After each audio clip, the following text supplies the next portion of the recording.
Bienvenido a un nuevo contenido de Uninorte Co. No olvides suscribirte a nuestro canal.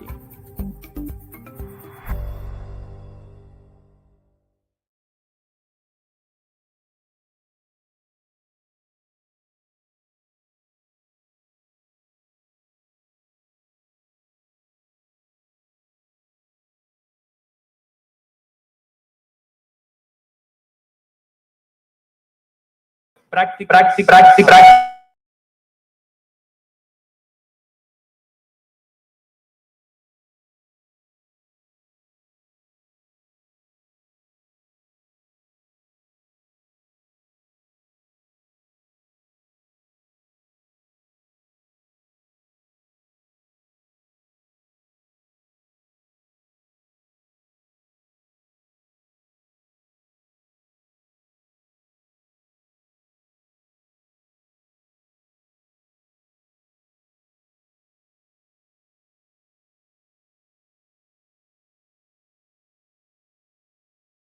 En Holanda, incluyendo el Future Project y otros como la Segunda Bienal de Arquitectura del Paisaje en México, Premio Carl Brunner de la 26ª Bienal de Arquitectura Colombiana, entre otros. Antes de continuar, queremos invitar a nuestro decano de la Escuela de Arquitectura, Urbanismo y Diseño, el arquitecto Manuel Moreno, quien nos comentará unas palabras.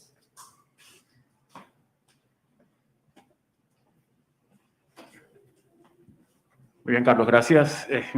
Buenas tardes a todos. Nuevamente, acompañando acá el saludo de Carlos en esta presentación. Me complace de verdad volver a estar en un escenario en el que puedo ver a los estudiantes reunidos en un auditorio. Realmente es muy grato poder volver a tener este contacto mucho más personal.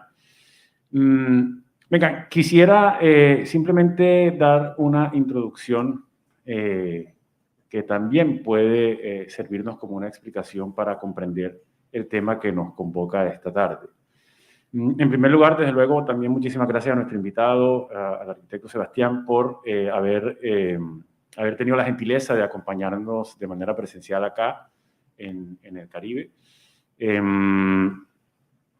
Y este esfuerzo que estamos haciendo en la escuela, lo que procura es brindarle a los estudiantes y al cuerpo de profesores elementos de juicio para que en el desarrollo de sus talleres puedan entregarnos soluciones o pensar en propuestas y en aportes que nos lleven a considerar qué podemos hacer desde el punto de vista académico para que la ciudad logre manejar de la mejor manera posible la franja de terreno que tenemos entre el Malecón y la Vía 40, lo que hemos llamado la brecha urbana, que ofrece grandísimas posibilidades de desarrollo, pero por qué negarlo, también ofrecería grandísimas posibilidades de equivocaciones o de equivocarnos. En este ciclo de conferencias hemos tenido ya varios participantes. Hemos contado con la presencia, por ejemplo, de Ricardo Vives desde la Administración Distrital. Hemos contado con un arquitecto invitado que nos expuso su experiencia con la mirada desde su calidad de catedrático de la Universidad Politécnica de Milán.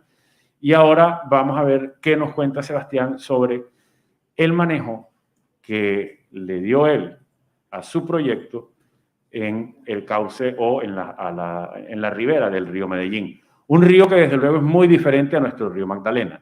Es un río con características o con una escala que uno podría pensar que no se puede comparar directamente con lo que sucede en nuestra ciudad, pero en cualquier caso hay ciertos determinantes en la arquitectura que se pueden adaptar con inteligencia, con tacto y con criterio a cualquier circunstancia.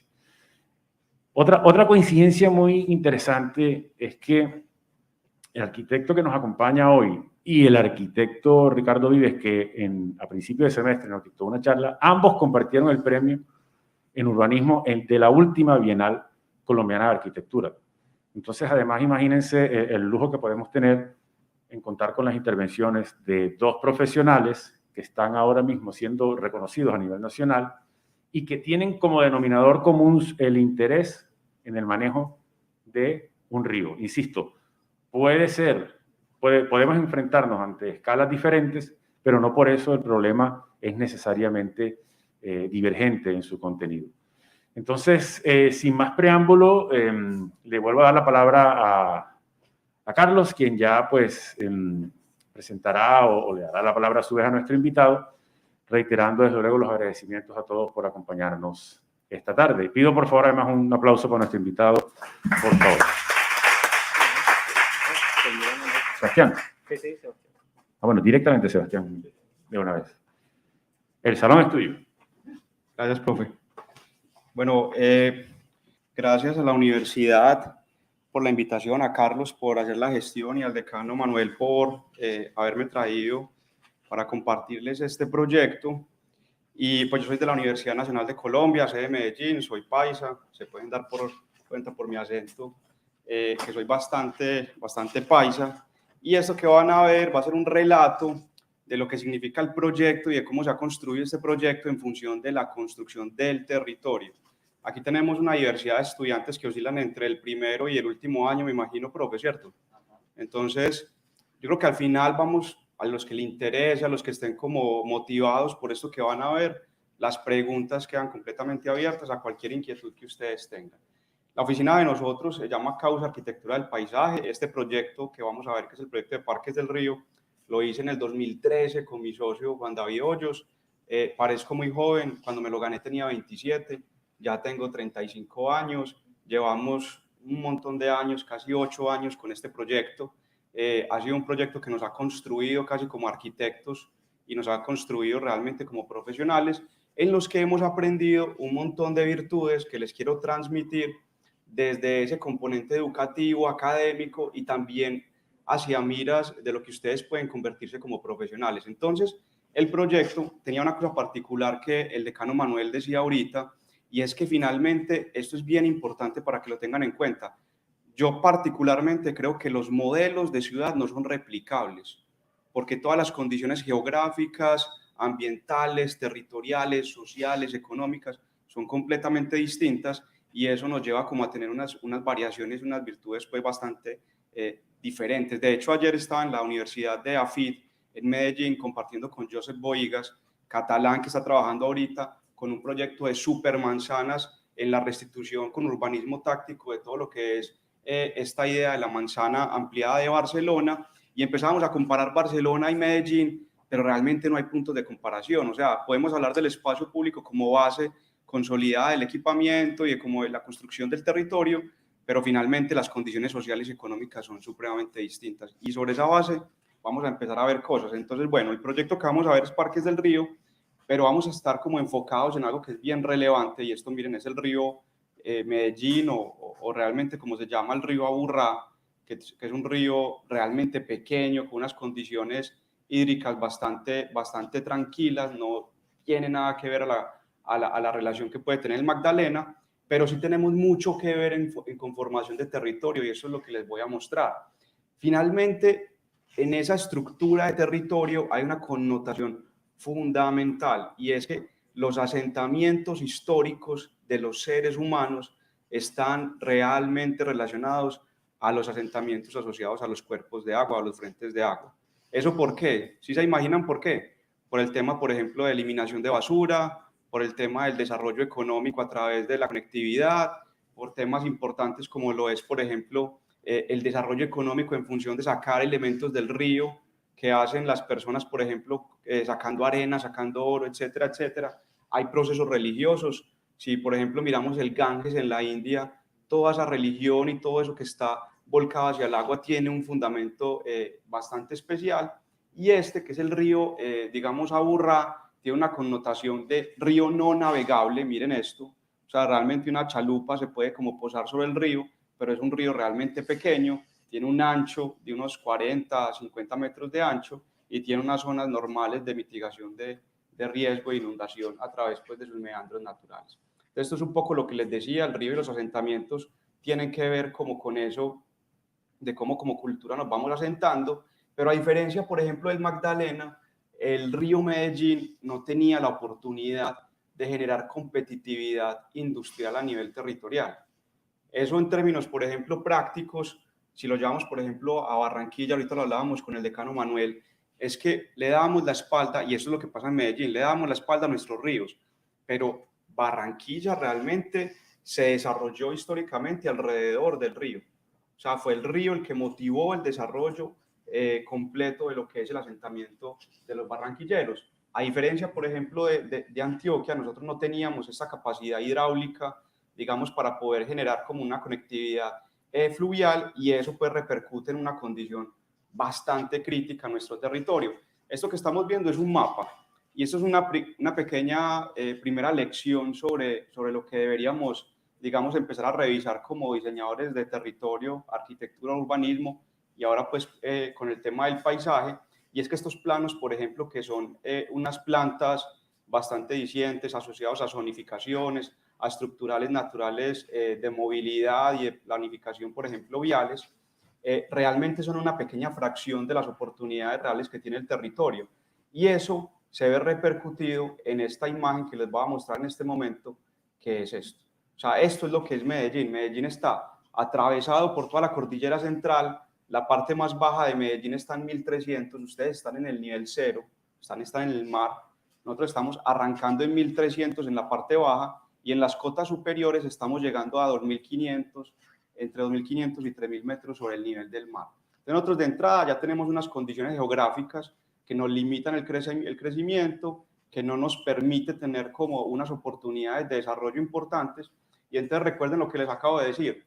Realmente el río, por ejemplo, no se podía utilizar para generar conectividad, digamos, fluvial.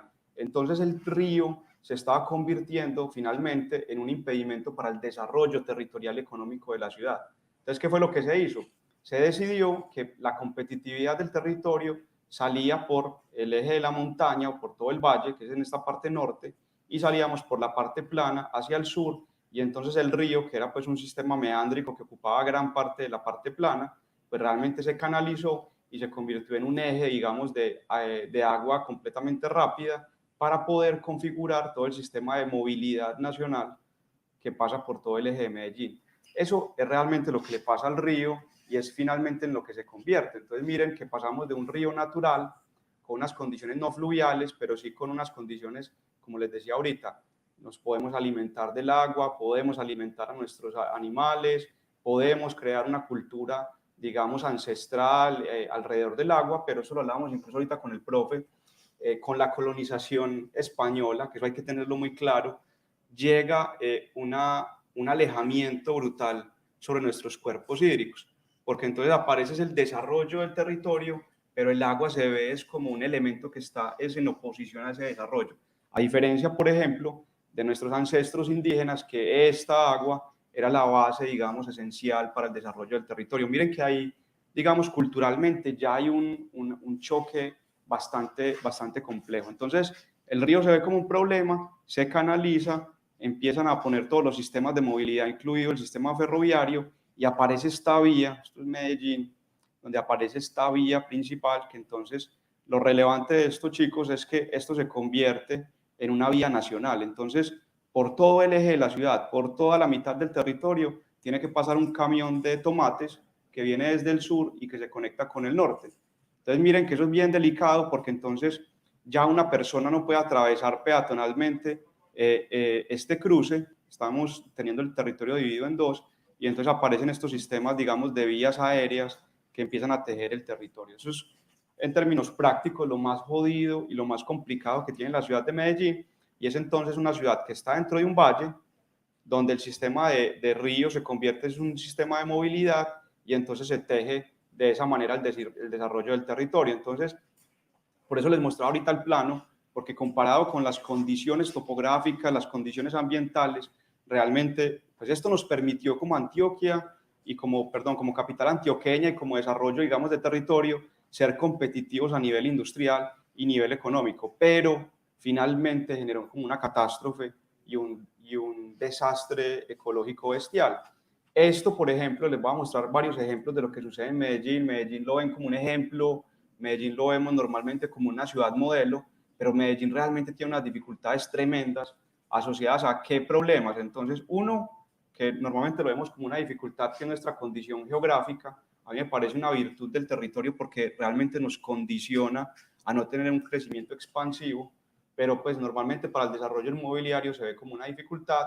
El otro problema, digamos, que va asociado a dos condiciones. Una es la violencia rural que ha generado en Colombia y especialmente en Medellín movimientos de masa de informabilidad grande. Este es el río Medellín, y entonces lo que sucede es que estos asentamientos, ¿dónde se hacen? Finalmente se hacen cerca de los cuerpos de agua. ¿Por qué? Porque pueden eliminar los desechos, se pueden alimentar, o como vemos acá hay unas barcacitas que ellos, por ejemplo, extraen arena para hacer venta de material de construcción. Entonces el agua incluso todavía sigue siendo como esa gran oportunidad en el asentamiento informal para consolidarse como oportunidades.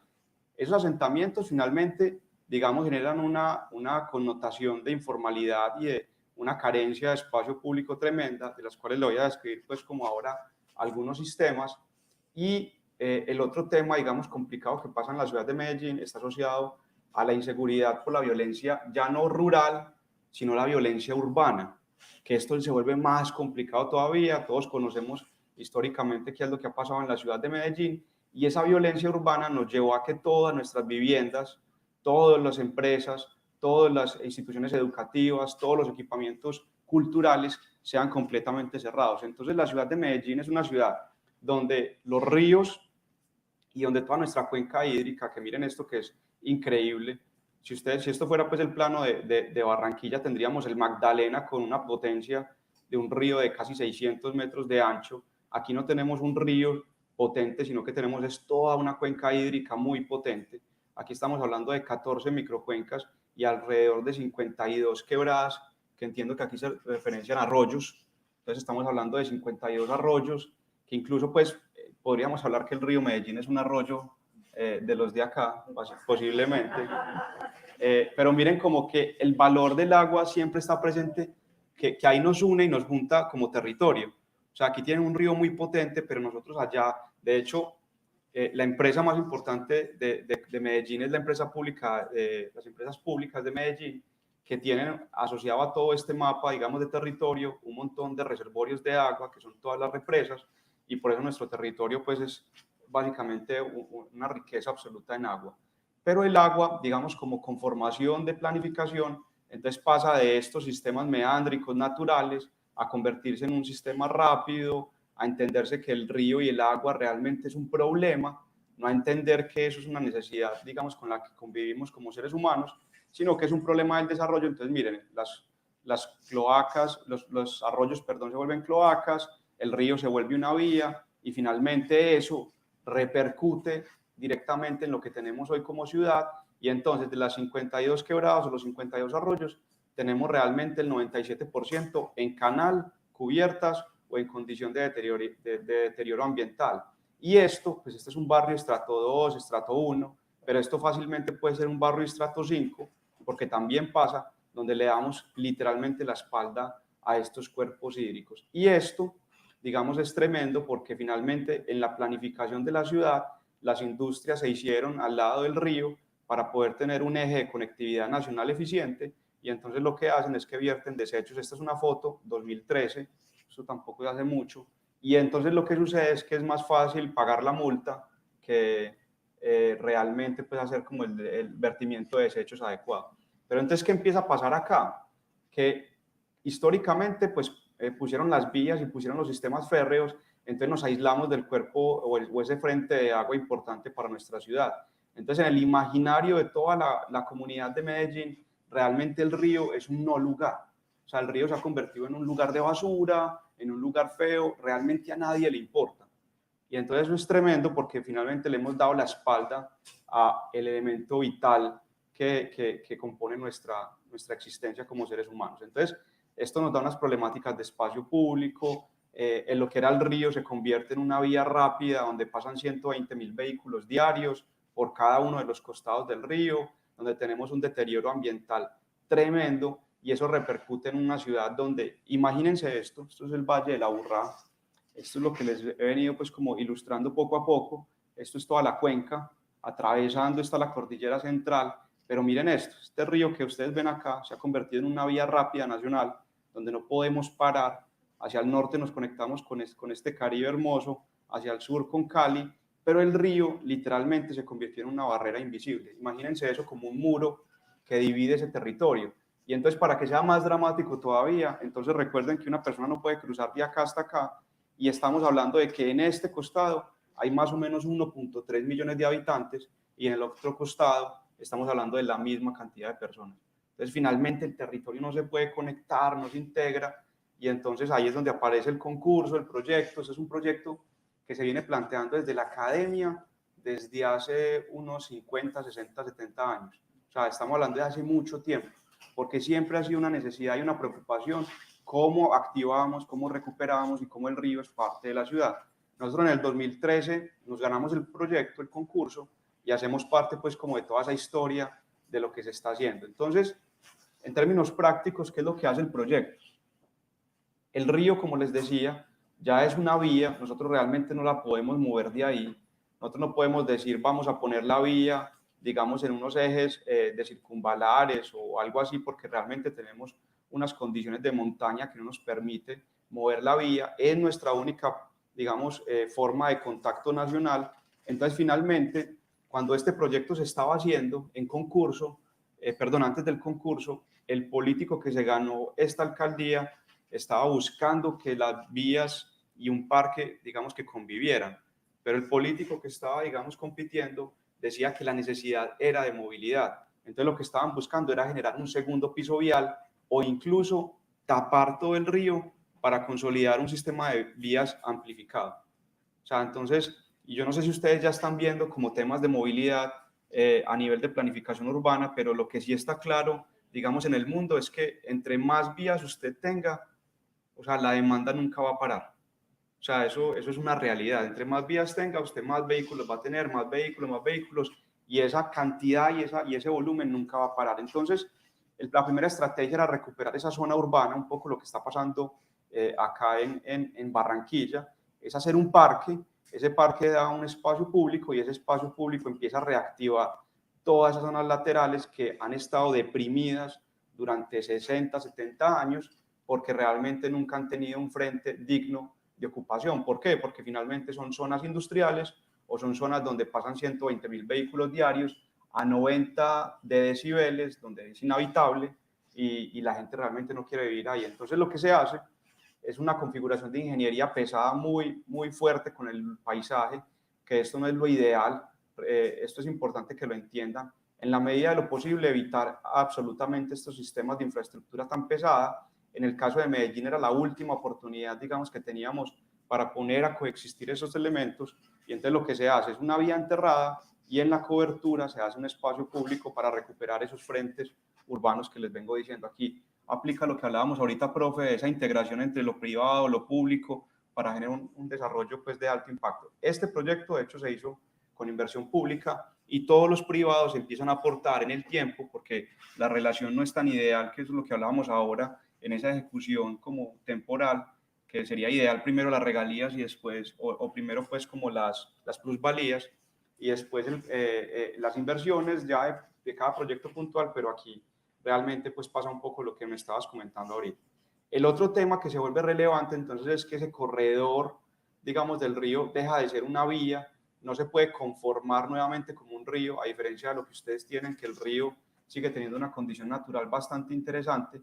Aquí no podemos quitar la vía, pero sí hay una oportunidad, digamos, en la cobertura de generar una recuperación del sistema vegetal y biótico. Entonces, construir todo el río en sistema, digamos, vegetal como un corredor biótico con especies endémicas, con especies completamente guerreras, no son temas de paisajismo ornamental, sino que son sistemas de paisajismo de servicio ecosistémico.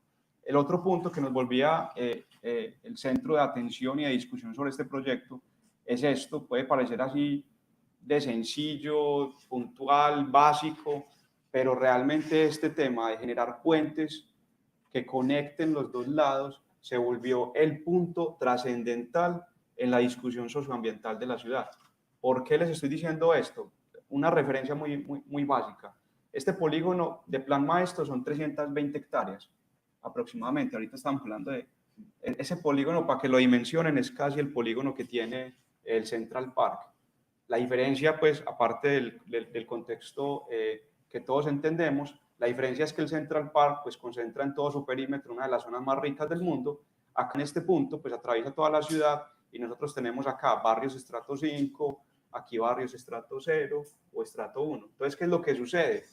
Que esa conexión social se vuelve la discusión real de este proyecto, porque la gente que tiene su vivienda de alto estrato no quiere que una persona de bajos recursos esté conectado con ellos. Entonces miren que el río, que se convierte en una oportunidad, digamos, de vida, se convierte finalmente por una mala planificación o por una planificación, digamos, inadecuada hoy, adecuada en su momento, se genera como una oportunidad, digamos, de división territorial. Entonces estos puentes finalmente son esas oportunidades de tejidos urbanos trascendentales. Esto es bien interesante porque aquí aprendimos una cosa. Nosotros hacer un parque de 17 kilómetros, que es lo que tiene de largo la ciudad de Medellín, es técnicamente y económicamente inviable.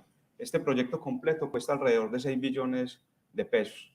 O sea, eso en una economía emergente como la colombiana, en una ciudad de bajos recursos como lo es realmente Medellín, aunque mucha gente crea que tenga recursos, la diferencia es que como es tan pequeñita se ve mucho la inversión, a diferencia, por ejemplo, de Bogotá, pero Bogotá invierte muchísimo más y tiene más infraestructura, más parques, etcétera. La diferencia entonces en este sentido es que nosotros no podíamos hacer un parque longitudinal completo y entonces este sistema de transversalidades era la solución. Entonces, a problemas longitudinales, soluciones realmente transversales, porque eso es lo que finalmente buscaba el proyecto.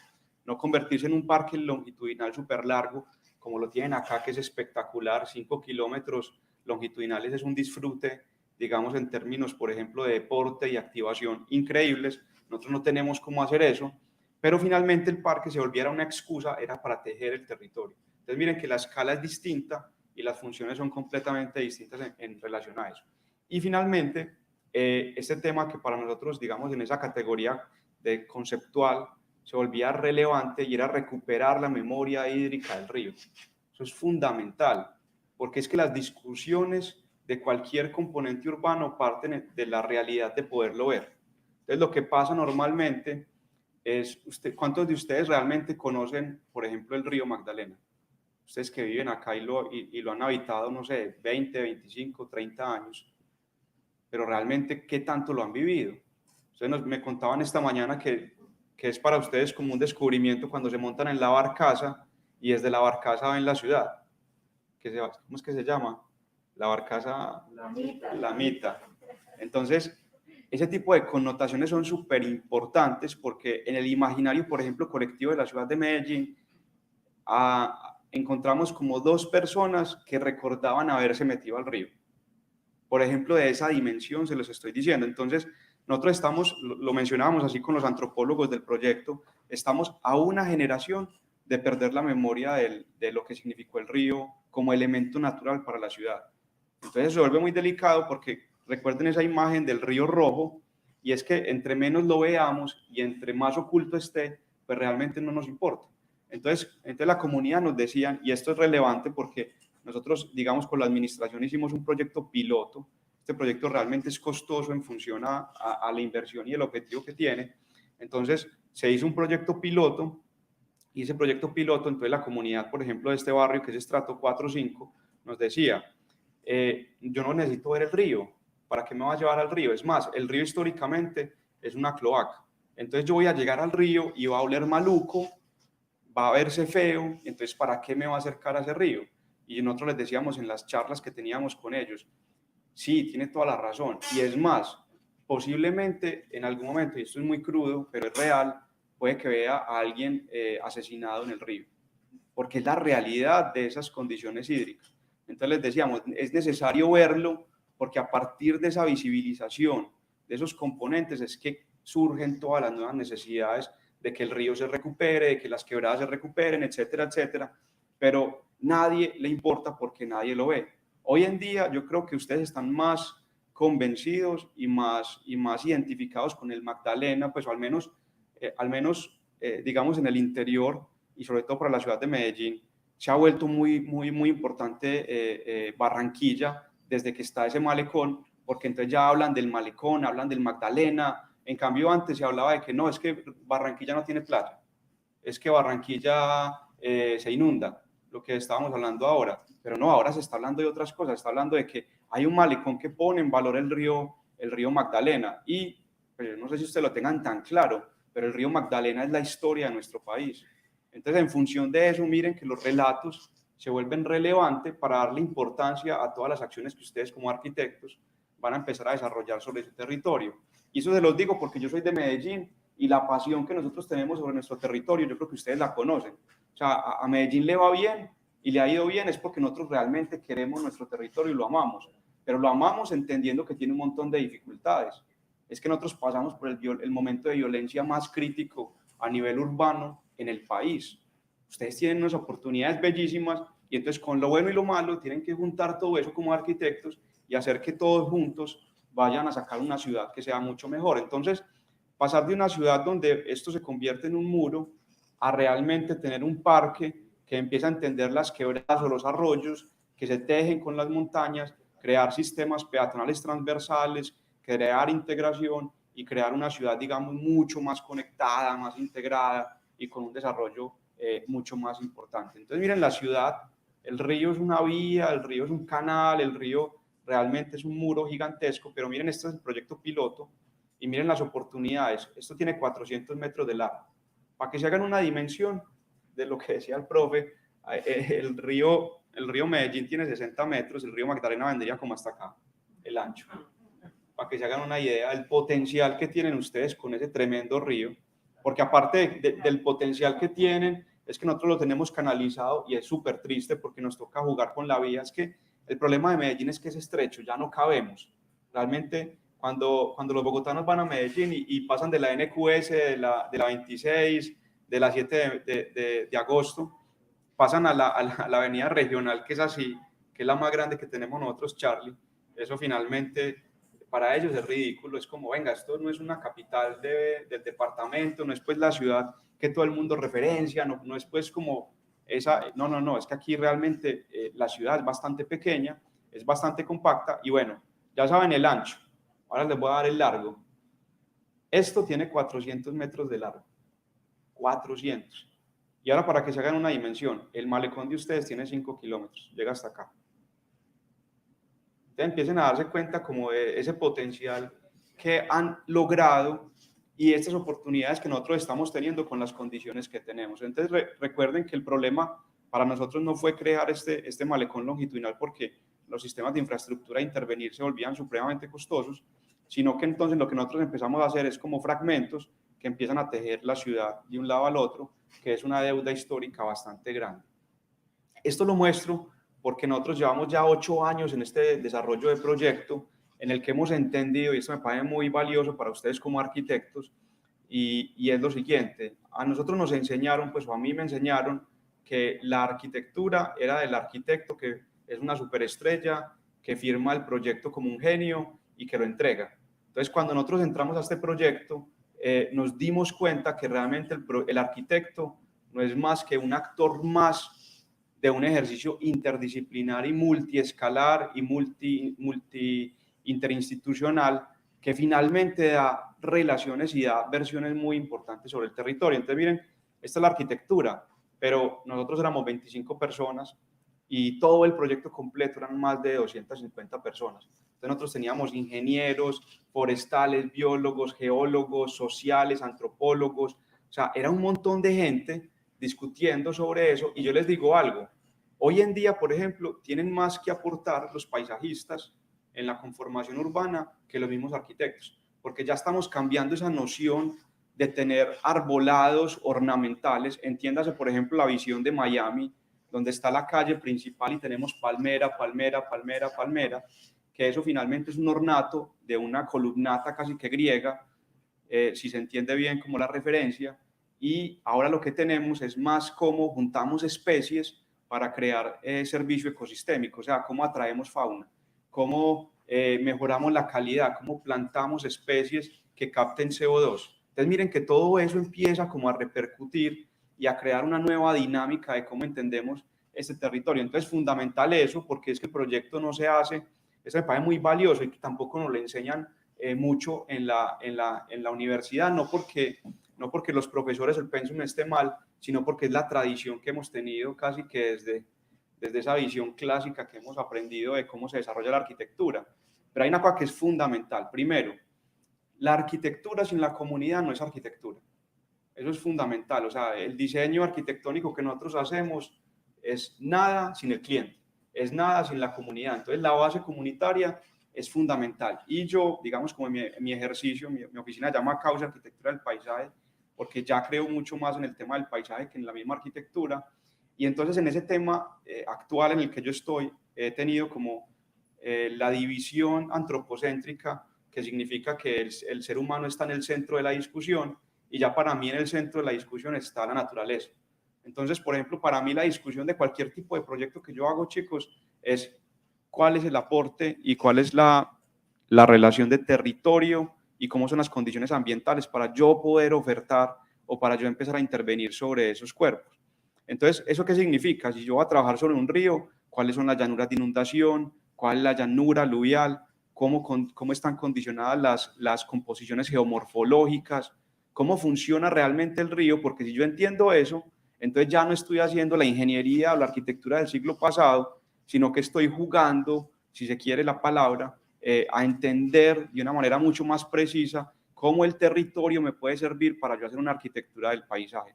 Por eso esa connotación es importante. Entonces miren esto, que tampoco nos lo enseñan. Nosotros tenemos actores claves. Entonces la comunidad es fundamental, el tema ambiental que ya se los describí, pero miren este tema desde la alcaldía. O sea, nosotros, por ejemplo, cuando hacemos proyectos públicos, tenemos que entender que es que la entidad pública es un actor fundamental y a nosotros no nos enseñan a trabajar con ese tipo de clientes.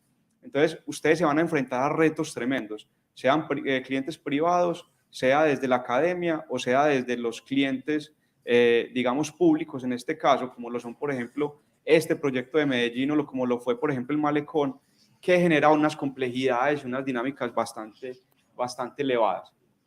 Y nosotros desde el diseño, pues realmente hacemos un aporte para hacer como una coordinación y una estructuración alrededor de todos estos sistemas que se empiezan a entrelazar. Entonces, la ciudad de Medellín, digamos, esto yo sé que es muy amplio de pronto para chicos que están en talleres más bajos, pero realmente es para que se hagan una idea de algo que me parece muy importante y es entender lo siguiente. Toda acción de arquitectura que ustedes realicen, así sea una vivienda, tiene un impacto en el territorio. O sea, nada de lo que ustedes hagan es indiferente de la construcción de la ciudad. Todo, el andén que ustedes hacen, la vivienda que ustedes hacen, si se quiere el baño que ustedes hacen. ¿Por qué? Porque es que finalmente todo eso impacta en el desarrollo del territorio. Por ejemplo, en la ciudad de Medellín teníamos todos los sistemas de alcantarillado público conectados y directamente dirigidos hacia el río. Entonces el río era literalmente una cloaca. Entonces hay una inversión pública tremenda para captar todas esas aguas, generar unas plantas de tratamiento de aguas residuales en el norte y en el sur, en la entrada y en la salida del río, en la ciudad, y entonces eso impacta directamente. Pero si nosotros desde entrada, por ejemplo, planteamos viviendas, si no tenemos la facilidad, por ejemplo, de un acueducto, un alcantarillado que nos lleve el agua a esos puntos adecuados, pues entonces empezar a pensar cómo hay viviendas sostenibles, viviendas que tengan manejo de pozos sépticos, etcétera, etcétera, en un caso muy pequeño, pero finalmente eso impacta en territorio y tiene que ver con la planificación del mismo.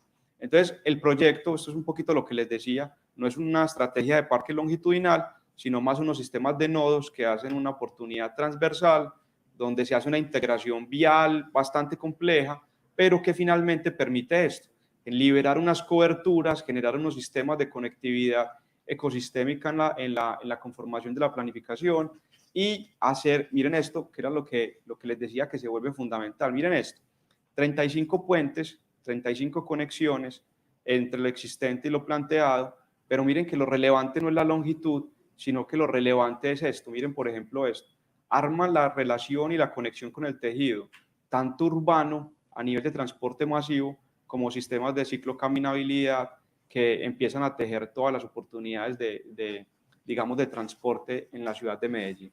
Esto es bien bonito porque tiene que ver también en el desplazamiento de la ciudad, evitar coger el vehículo para recorrer 3 cuadras, sino que finalmente se vuelven los sistemas más eficientes. Y esto tiene que ver también porque, pues les voy a dar un dato, la ciudad de Medellín, por ejemplo, el 70% del espacio público está dedicado a los vehículos, el 70%. Y ese 30% que queda, aproximadamente el 20%, son zonas verdes residuales y solo el 10% son espacios públicos efectivos. Entonces ahora imagínense en esas proporciones, en esa escala, que tenemos nosotros de espacio público en la ciudad de Medellín. Realmente es muy poquito. Entonces la ciudad, yo no sé si ustedes han visitado Medellín, pero cuando la gente va a Medellín, dice, no, es que Medellín es muy verde. Sí, Medellín es impresionantemente verde y es muy bonito, pero es porque los árboles crecen en cualquier lado. Literalmente, Charlie lo puede decir, crecen en un muro, crecen en un andén, o sea, eso crece en cualquier lado. Pero eso no quiere decir que tengamos espacio público, digamos, efectivo en la ciudad. Entonces, esa ciudad, digamos, transversal, que se empieza a integrar, se compone, digamos, con ese sistema de planeación, hay una oportunidad de intervención a un periodo de 30, 40 años, eso dependerá de un esfuerzo político, de una continuidad, digamos, no política necesariamente, pero sí de intereses comunes como sociedad en el tiempo, y finalmente una relación y una coordinación público-privada para que el proyecto se realice. Este, pues, un pequeño resumen de lo que está pasando. Este es el que se construyó a los 400 metros que les estaba contando, y ahorita en esta alcaldía, 8 años después, 2 periodos luego de cuando hicimos este proyecto, se está haciendo este pedazo, que es el pedazo del norte, que lo estamos trabajando justamente hoy. Entonces ya en términos de arquitectura, pues lo que se hace, en términos de arquitectura y paisaje, lo que se hizo fue una infraestructura, digamos, muy gruesa para poder conformar la oportunidad de tener un suelo casi como una cubierta verde, pero que es la supercubierta verde que nos permite tener casi 1,50 m de tierra para poder conformar toda esa visión de paisaje que tenemos en la cobertura. Entonces, miren, este es el punto, digamos, que se desarrolló. Pasamos entonces de tener este muro que divide pues la ciudad a un sistema, digamos, de 400 metros lineales que empiezan a integrar como ambas orillas. Ese es el proyecto, digamos, en términos de planta y arquitectura. Esas son las vías que se entierran, pasan por debajo y queda la cobertura completamente libre. Pero para poder lograr como esta intervención de paisaje, que era un poco lo que hablábamos ahorita con los profes, aquí estaba realmente el reto técnico del proyecto. O sea, el proyecto hace un esfuerzo gigantesco para poder tener una cobertura de 1 metro. Esto es una losa postensada que tiene casi 35 metros de luz, donde nosotros tenemos en esas vigas que son de 2 metros de altura la oportunidad de tener esa siembra. Y esa siembra, pues miren que es bien bonito, porque finalmente nosotros hacemos un ejercicio técnico, no de arquitectura, de biología, de ingenieros forestales, de suelistas, de conformación estructural, para poder poner un árbol. Se hizo un trabajo de casi 6 meses para poder tener una infraestructura que nos permitiera poner un árbol. O sea, que eso, yo caminaba ahorita por el malecón, y cuando, claro, se ponen unos árboles, pero es que la gente ve un árbol que es un chamizo o no, y no se imaginan todo lo que hay detrás de la conformación y de la posibilidad de crecimiento de un árbol. Los invito a caminar el malecón y se van a dar cuenta de la dificultad por la brisa que existe para el crecimiento de las mismas especies que son autóctonas de acá. Entonces, ahí hay una cosa súper compleja, y nosotros lo que hacemos, pues básicamente es esto. Aquí queda la losa en la parte inferior, se siembra el árbol, esto es como el 1,50 m de tierra de lleno que tenemos, y entonces las especies que van a crecer allí pueden crecer aproximadamente hasta 12 metros. Pero miren que lo bonito entonces es que se hace un trabajo silvicultural y de ingeniería forestal súper impresionante, porque entonces se define qué tipo de árboles, por ejemplo, tienen raíces que se abren hacia la longitud o hacia la lateral y que no son pivotantes. Pivotantes es como que se entierran y que se profundizan sobre la losa. ¿Para qué? Para evitar que, por ejemplo, destruya la losa inferior. Entonces, toda esta tecnificación asociada a la infraestructura de poder sembrar un árbol es la que nos da la oportunidad de que esos sistemas sean los que generen esa conectividad ecológica que les decía. Aquí se me olvidaba algo fundamental. Cuando nos ganamos el concurso lo llamamos el Parque Botánico del Río Medellín. Cuando hablábamos de botánico era porque queríamos recuperar esa esencia de lo ambiental, recuperar esa esencia de lo educativo y poner en valor la naturaleza sobre el territorio. Entonces, ahora los pongo, digamos, como contra la pared, un poquito contra lo que es el discurso y lo que es la realidad técnica. Imagínense nosotros hablar de un parque botánico y entonces no resolver esto no resolver esto y arriba no poner árboles, no generar como el sistema de conectividad. Entonces, cuando la comunidad llegue, van a decir, bueno, me robaron. O sea, porque me propusieron un montón de cosas, me hablaron de un montón de cuentos y finalmente no hay una coherencia. Entonces, aquí también les doy otro mensaje. Y lo hablamos un poquito también en la charla del mediodía. Es más importante pensar más y producir menos, muchachos, digamos, en la universidad.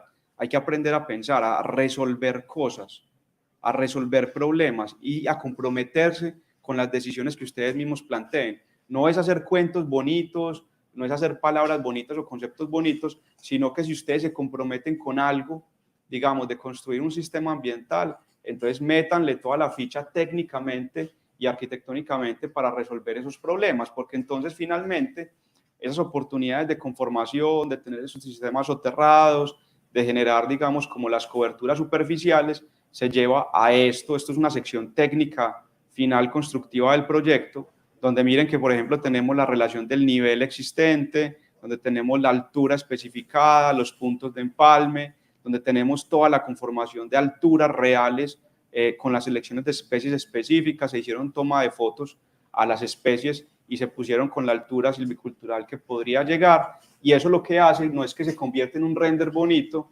sino que se convierte realmente en una, digamos, proyección técnica de lo que podría ser ese espacio en el lugar. Entonces miren que eso se vuelve súper bonito, porque finalmente cuando hablamos de botánico, cuando hablamos de ornamento, cuando hablamos de composiciones de servicio ecosistémico, esas componentes se vuelven relevantes, porque entonces ya no estamos hablando de poner árboles bonitos, sino entonces de cómo se consolida un sistema, digamos, natural que atraiga, por ejemplo, fauna.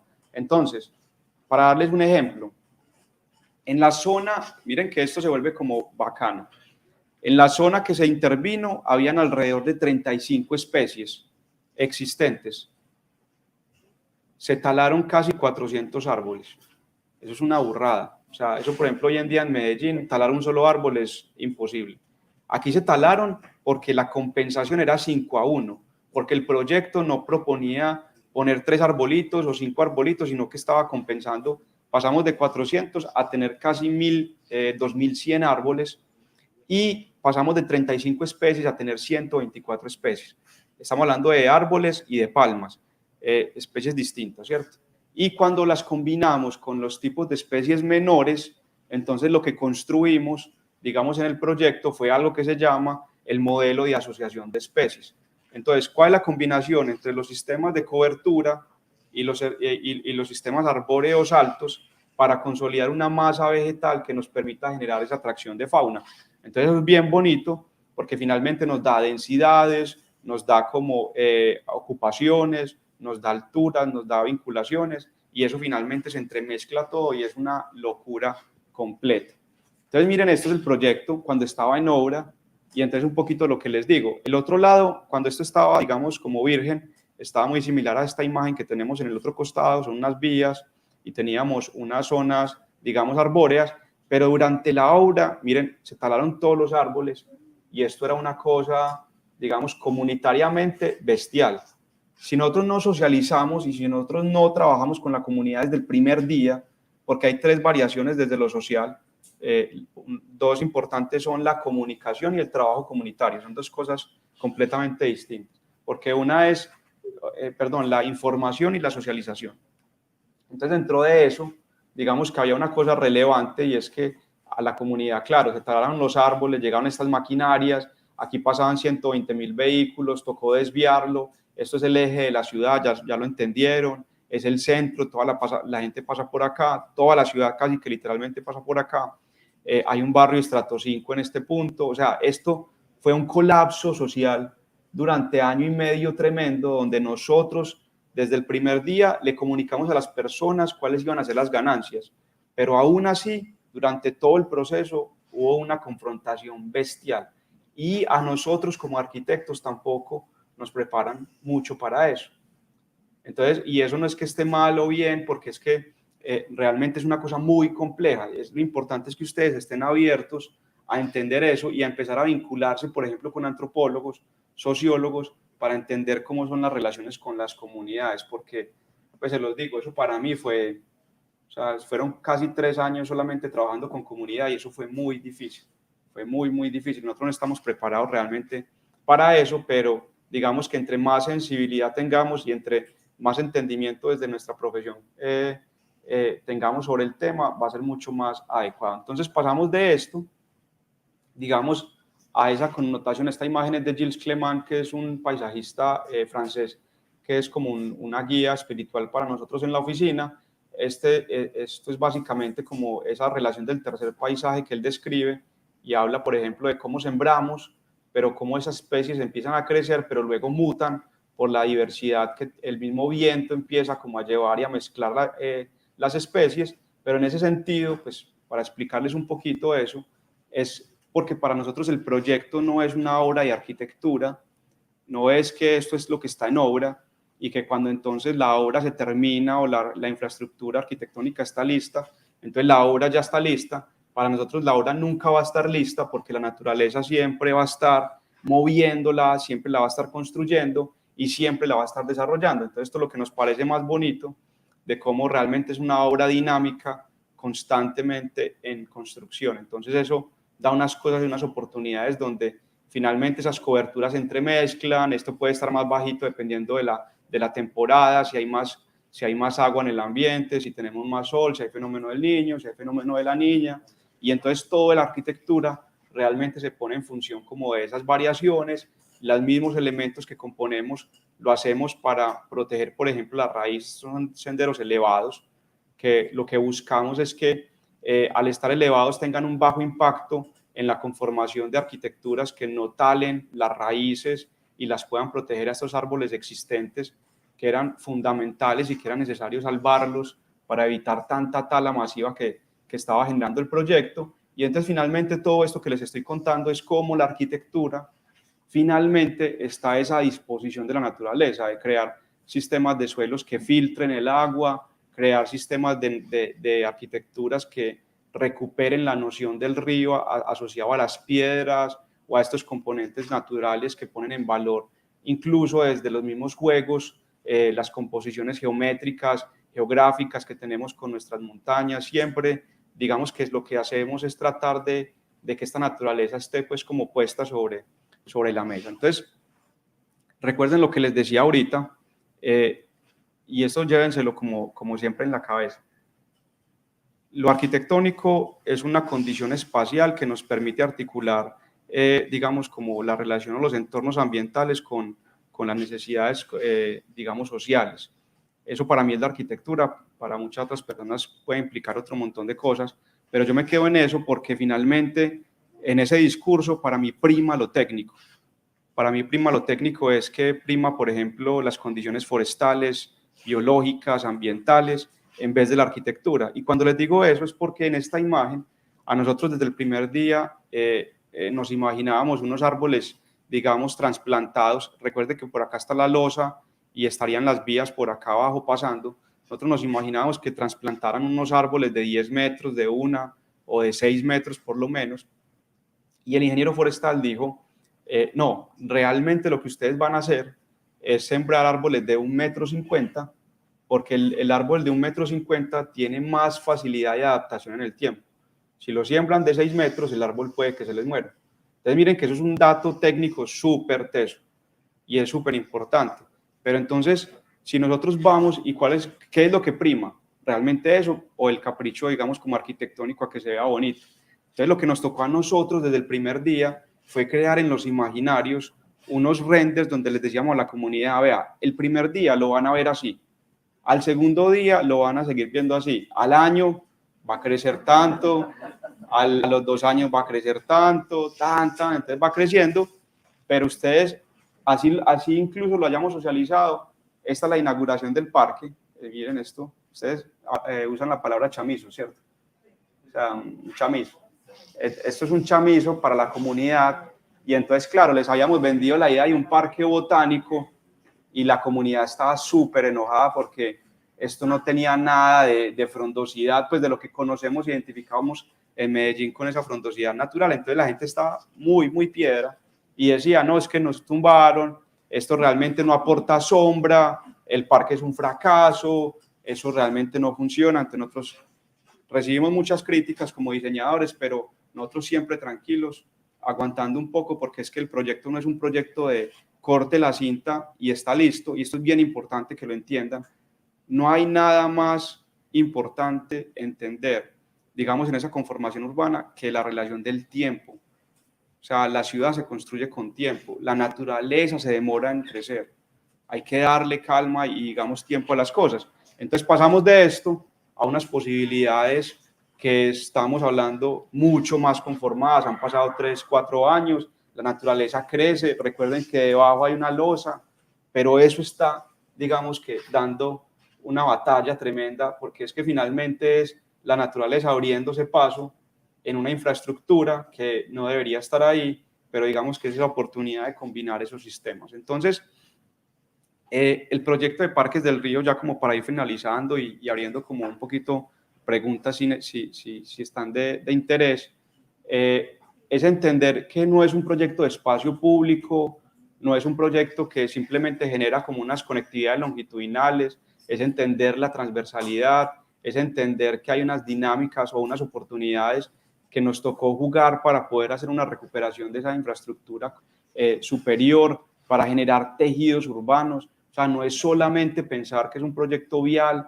no es solamente un proyecto de infraestructura o un proyecto de desarrollo, sino que finalmente un proyecto de estos como Parques del Río se configura y se compone como quizá una de las últimas oportunidades que tenemos para entender nuestra relación con el agua. Entonces, en ese sentido, y recuperando y retomando un poquito las palabras del principio, es cómo nosotros como habitantes recuperamos esta memoria hídrica, volvemos a ver al agua, entender que nosotros como seres humanos somos 60-70% agua. Eso no es un dato menor, porque finalmente es nuestra base de vida.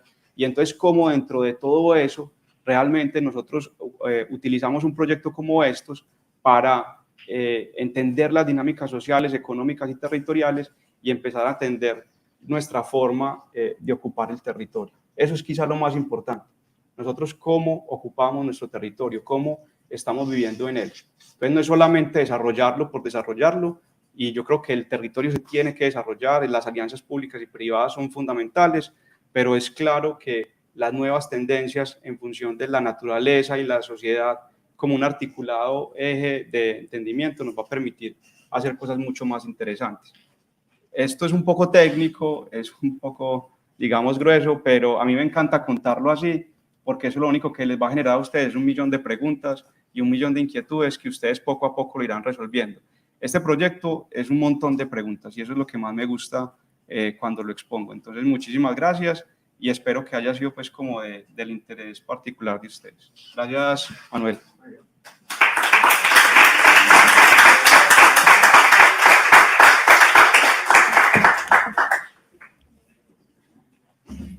Y no sé si quieren hacer preguntas o algo. Sí. Carlos. ¿Hay preguntas?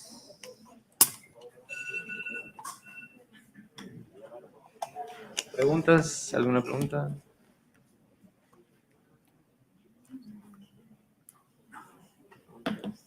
Guacharaca, ¿cómo es? Ya una pregunta, y teniendo en cuenta la conformación del auditorio con estudiantes, a ver, ustedes se ganaron este concurso, pues eran un estudio joven, ¿no? Es decir, era un grupo relativamente joven de arquitectos cuando se metieron en la aventura de participar en un concurso de estos. Y tú mismo has confesado en tu presentación que esto te ayudó a crecer profesionalmente y finalmente el concurso y el desarrollo luego del proyecto te siguió forjando como arquitecto. ¿Qué recomendaciones o qué consejo te atreverías a darle a este grupo de arquitectos en formación en cuanto a las actitudes que deben tenerse cuando uno se enfrenta al reto de un concurso arquitectónico? Que ya sabemos que si uno se presenta a 10 concursos y se gana uno, pues es un crack. Entonces, Sebastián, si nos cuentas algo sobre esa experiencia del concurso, ¿cómo la asumieron siendo un grupo tan joven? Hola. Hola, ya, aquí. Bueno, yo creo que esa pregunta es bien bonita porque lo hablábamos ahorita también con los profes, y es que los concursos se vuelven como un poquito como una, no sé cómo decirlo, como una adicción. Este se está yendo, Charlie, sí. Sí, este está yendo.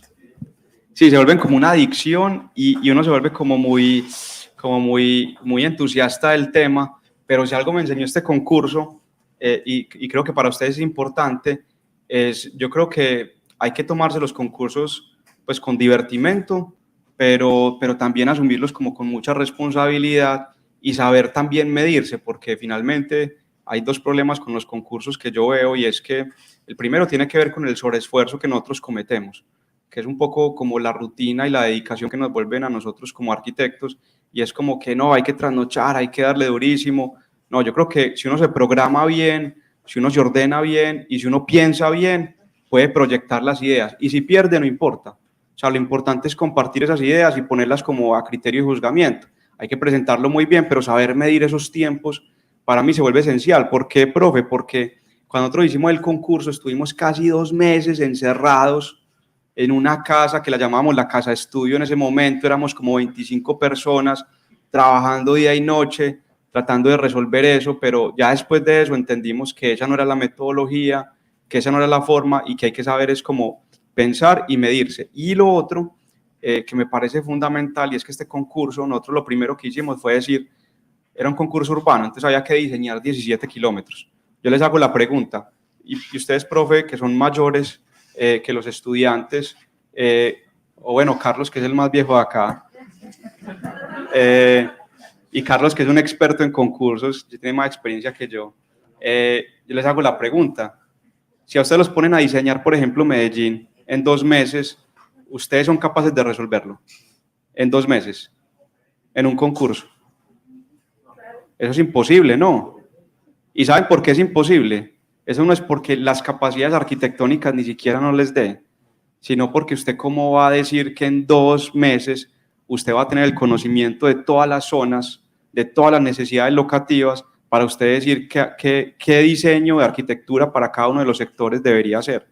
Entonces, claro, se vuelve finalmente en un problema de forma, porque entonces es la geometría bonita o fea, o si es curva, si es recta, y nosotros lo que entendimos en el concurso, pues en esta escala, es que era más bien una relación de lineamientos o de estrategias que nos permitieran, digamos, como abordar problemáticas en las que nos íbamos a enfrentar cuando resolviéramos el concurso.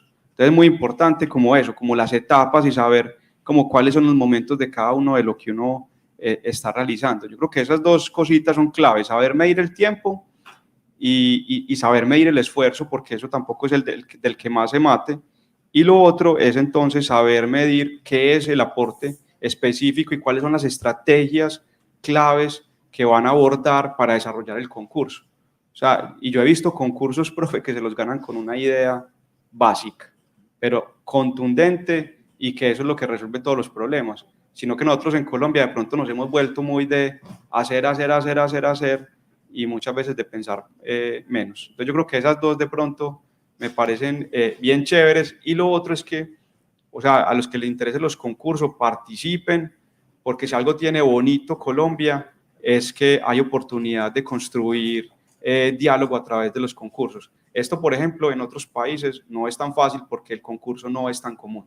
Aquí el concurso público es una cosa bellísima. Aquí se hizo Puerta del Norte, por ejemplo, Puerta de Oro, por ejemplo, se hizo a través de concurso con la Sociedad Colombiana de Arquitectos. Eso es chévere, porque eso empieza a crear como una dinámica de intercambio, digamos, democrático. Eso me parece bonito.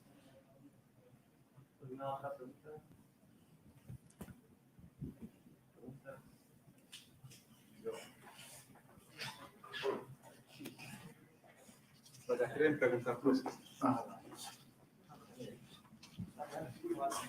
Bueno, pues yo iba a preguntar justo eso de los concursos. Lo que pasa es que lo explicaste, pero me gustaría que ampliaras un poquito más. Y es, ¿cómo ves tú los concursos, no solamente para el desarrollo del proyecto, sino para la socialización y la construcción de memoria, de conocimiento de la ciudad, de discusión sobre temas de la ciudad, y como para que uno sienta pues que la sociedad está construyendo la ciudad en conjunto? Eso era una cosa y es como que amplíes lo último que estabas diciendo, porque realmente acá pues te comentamos que había habido ese concurso, pero no ha habido muchos concursos más. Y una cosa adicional es como la importancia de estudiar, digamos, no solamente lo técnico de lo ingenieril, sino eso técnico, biológico y ambiental, pues para desarrollar nuestros proyectos. No, yo creo que lo dijiste ahí claramente. Uno de los éxitos de Medellín es que desde hace 20 años se están haciendo concursos. Y entonces los concursos lo que hace es poner sobre la mesa la discusión de cómo debería ser la mejor biblioteca. Y entonces la biblioteca hay 500 formas de hacerla, pero se escoge una. Pero lo que pasa en el proceso es bastante bonito, porque lo que hace es que todos los arquitectos o los que están interesados sobre el proceso opinen, piensen, se modifiquen. Entonces, no, es que las bibliotecas no deben ser cerradas, por ejemplo, o las bibliotecas no pueden ser, digamos, elementos icónicos, sino que deben ser elementos que están más integrados a la escala de la ciudad. Entonces, esas discusiones ponen en valor realmente como un entendimiento común que nos pone a discutir, que claramente hay que elegir una opción, pero eso, lo que tú decías, es lo que pone en ganancia a la ciudad. O sea, no solamente la visibilización del proyecto frente a la comunidad y la socialización, que eso es fundamental, y no hablar pues como del marketing que la misma ciudad puede hacer sobre el proceso, sino que yo pongo en valores que se ponen ideas que un arquitecto solo, por más teso que sea, encerrado en su oficina con un encargo privado, no estaría pensando, porque es un encargo más. Entonces, por más teso que sea, es un encargo más. Yo hago una biblioteca, yo sé hacer bibliotecas, hago una más, pero el concurso te pone a pensar en la ciudad a qué es una biblioteca, por ejemplo.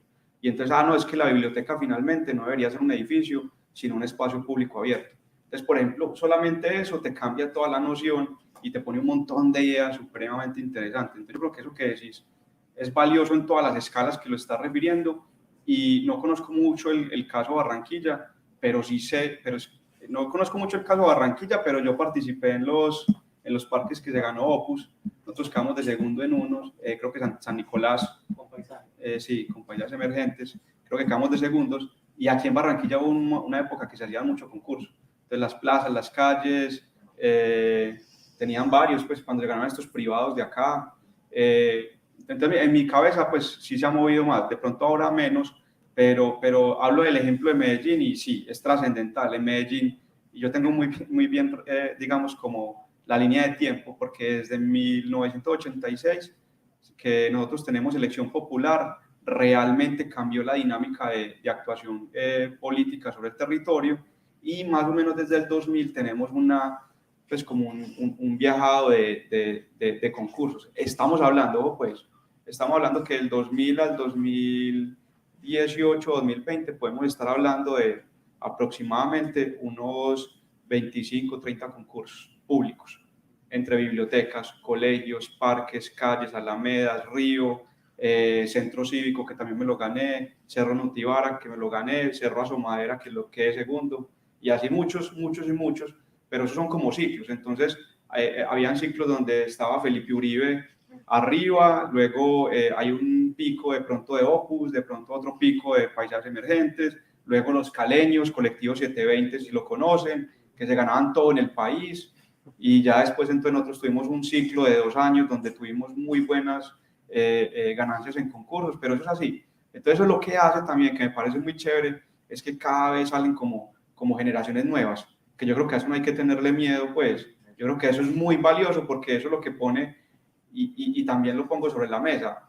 Cuando yo hablo, y a ustedes de pronto no les parece porque somos parecidos, pues Carlos tiene más años que yo y parece más joven, pero ustedes me ven y dicen, no, este pelado tiene 28, 23, 29 años. Tengo 35 años, cuando me gané el concurso no tenía ni barba, a los 27, y hubo debate político en la ciudad de Medellín, cuando yo me gané el concurso. Al director de planeación lo llamaron al consejo a rendir cuenta de por qué el proyecto se lo había ganado un niño de 27 años con cara de 13.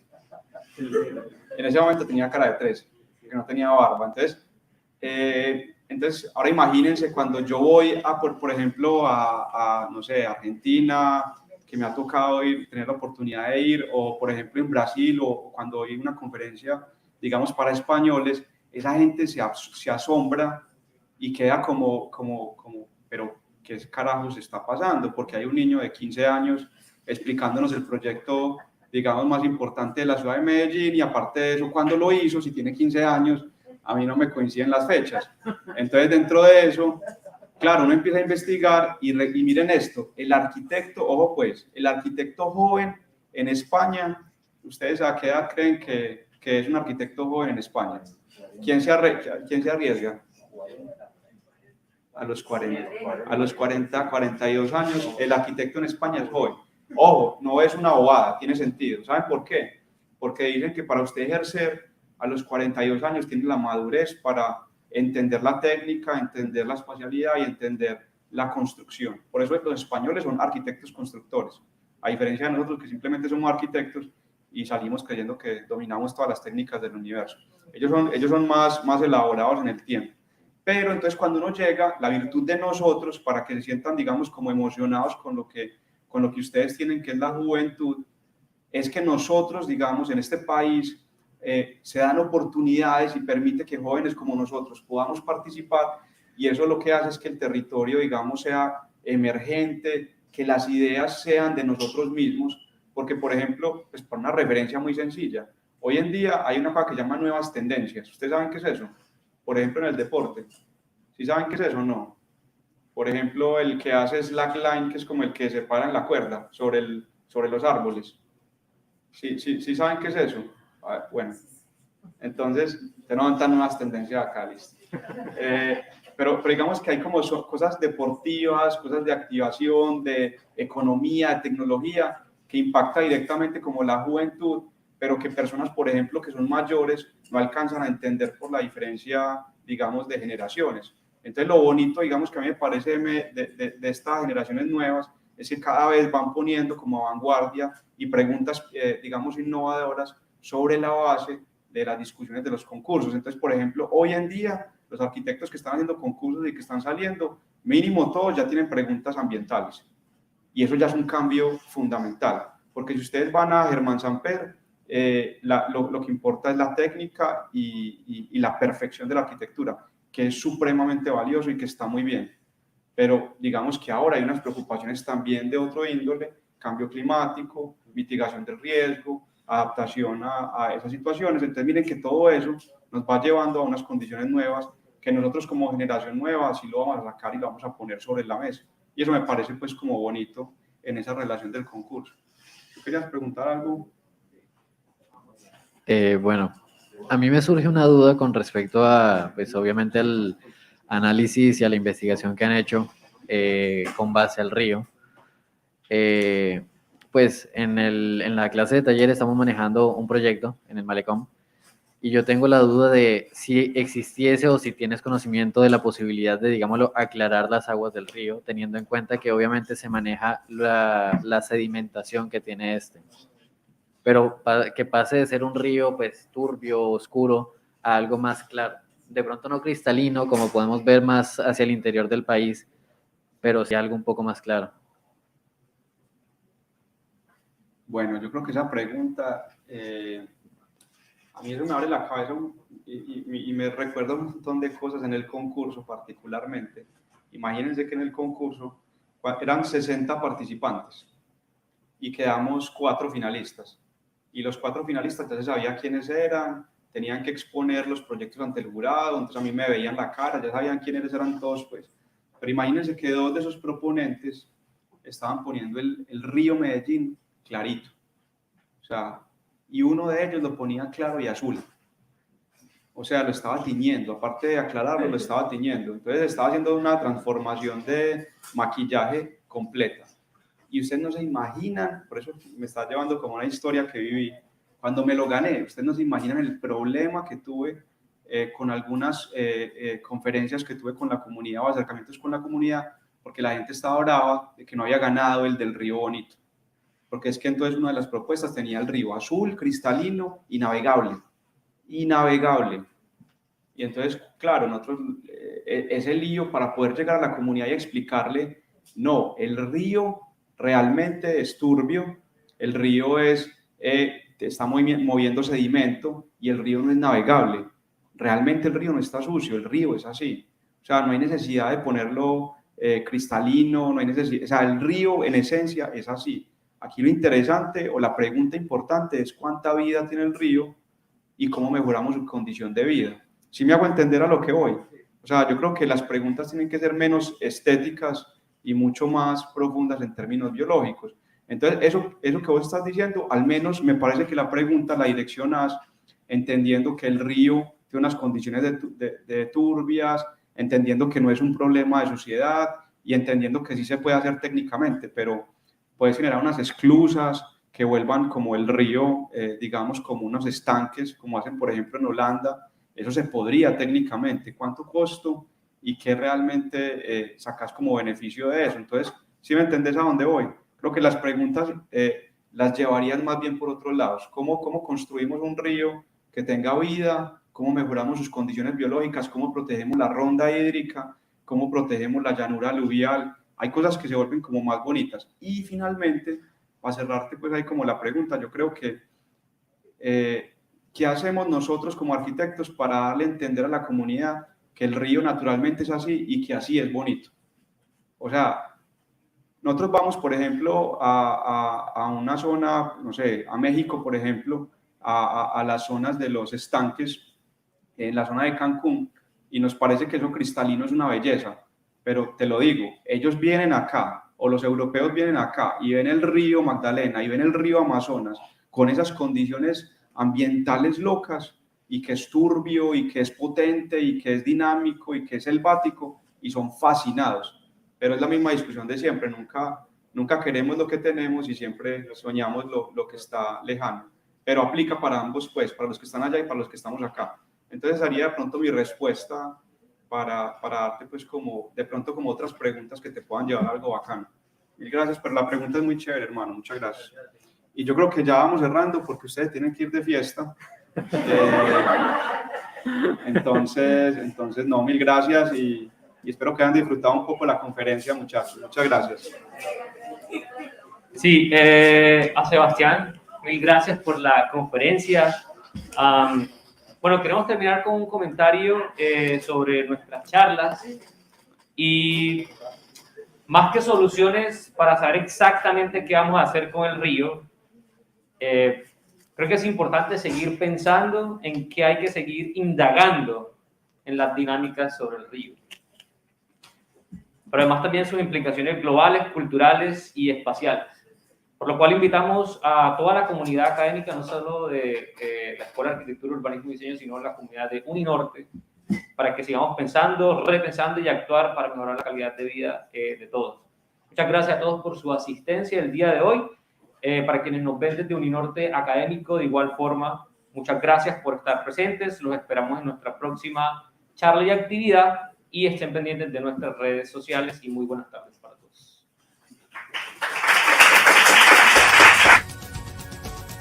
Los siguientes contenidos de Uninorte.co te pueden interesar. No olvides suscribirte a nuestro canal.